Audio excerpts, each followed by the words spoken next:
Everything starts with this default queue, from fake projects that didn't even survive the first modeling phase to the most breathtaking and advanced renders. When I first opened and started learning Blender, my cube turned into this. A microphone. It was a somewhat peculiar choice for an object to showcase in a tutorial, but I learned a lot from it, and then I'm for what everyone was waiting for. The donut. Yeah, I made it before Blender released the new version of geometry nodes. I feel old. But where did I even start 3D art? It's a good question, but I'm afraid I won't be able to provide a simple answer to it. Mostly, it was curiosity. My drive to create something creative and artistic, which didn't require me to learn how to draw. Doing stuff on a computer seemed more manageable to the younger me, who accumulated a lot of time on it in my previous ventures. After all, it's just clicking a few buttons and that's it. Right? From what I remember, I was also inspired to make games, maybe do some animations, stuff from my older YouTube channels. To be honest, I was always all over the place. I wanted to give everything a shot, and, because you're watching this video right now, 3D art was one of the things that just stuck with me, for good. This is the first render I made on my own, without tutorial hand holding. Sure, I had to look some things up, but at first, I tried bullshitting my way through it, and that, I believe, is a way to avoid getting stuck in the oh so common tutorial hell, where you can't do anything on your own because you spend the last 3 months blindly following tutorials and feeling proud of yourself, while in reality, not learning anything. In any art skill, you learn on the job.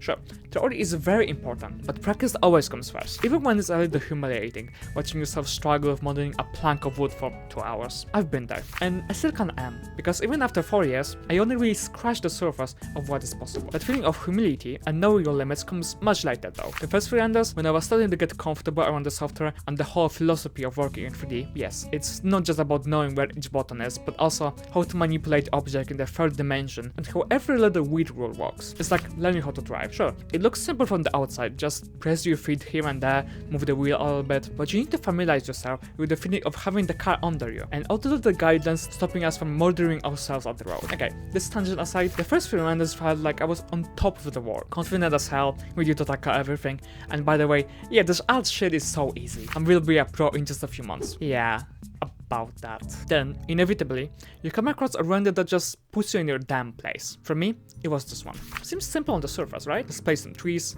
pavement, buzz in the background, umbrella, but then you start working on it, and it just refuses to look right. Every trick that worked for you in the past becomes useless, and you start blankly at the monitor questioning yourself. Am I even cut out for this? Don't worry, it's a completely normal feeling that will eventually pass. We just need to keep going. The render isn't turning out how you'd like it to be? No problem. Just take a deep breath, go for a short walk, stretch, and come back to your workstation. What really matters is learning one new thing with each render. You can do it, right? And it doesn't have to be anything huge. Just learn how to set up a simple particle system for grass, or a new modifier. That's it.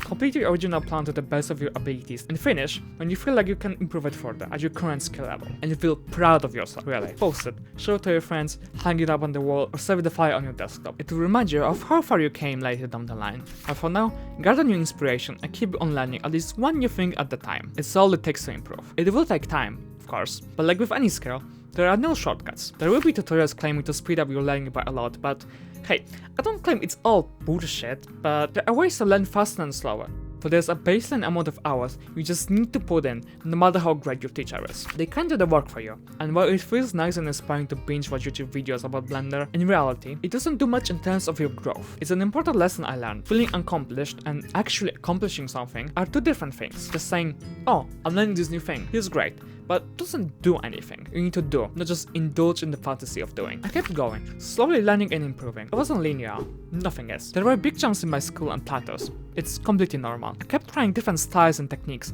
but I won't go over each and every one of them. I want to talk about inspiration. How did I come up with all those different ideas? Well, really, just by living. They sometimes came through sessions of focus and ideation, when I sat down and wrote different things on a piece of paper. Okay, today I want to work on something, but what?